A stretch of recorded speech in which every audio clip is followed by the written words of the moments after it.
আসসালামু আলাইকুম প্রিয় দর্শক। নির্বাচনের দিন বাস চলাচল নিয়ে মিলল নতুন বার্তা। বিস্তারিত জানিয়ে দেবো, তার আগে অবশ্যই ভিডিওটিতে একটি লাইক করবেন। চ্যানেলে নতুন হলে অবশ্যই চ্যানেলটি সাবস্ক্রাইব করে রাখবেন প্রতিদিন এর মতো নতুন ভিডিওর আপডেট পেতে। আগামী 12ই ফেব্রুয়ারি অনুষ্ঠিত হতে যাচ্ছে ত্রয়োদশ জাতীয় সংসদ নির্বাচন ও গণভোট। নির্বাচনকে ঘিরে যানবাহন চলাচলে বিভিন্ন নিষেধাজ্ঞা জারি করায় সাধারণ মানুষের মধ্যে তৈরি হয়েছে বিভ্রান্তি ও কৌতূহল। বিশেষ করে দূরপাল্লার বাস চলাচল নিয়ে প্রশ্ন উঠেছে, বাস চলবে তো? এমন পরিস্থিতিতে নতুন করে বার্তা দিয়েছে বাংলাদেশের বাস ট্রাক মালিক সমিতির সভাপতি রমেশচন্দ্র ঘোষ গণমাধ্যমকে জানান, নির্বাচনের আগের দিন অর্থাৎ 11ই ফেব্রুয়ারি সারা দেশে দূরপাল্লার বাস চলাচল স্বাভাবিক থাকবে। তিনি বলেন, 10ই ফেব্রুয়ারি টিকিটের জন্য যাত্রীদের চাপ বেশি থাকলেও 11ই ফেব্রুয়ারিতে টিকিটের চাহিদা তুলনামূলক কম। তবে ভোটের দিন অর্থাৎ 12ই ফেব্রুয়ারি অধিকাংশ বাস সার্ভিস বন্ধ থাকতে পারে।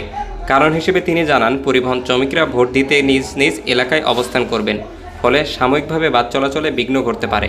তবে ভোট গ্রহণ শেষ হওয়ার পর রাতেই পুনরায় বাস চলাচল শুরু হওয়ার সম্ভাবনা রয়েছে।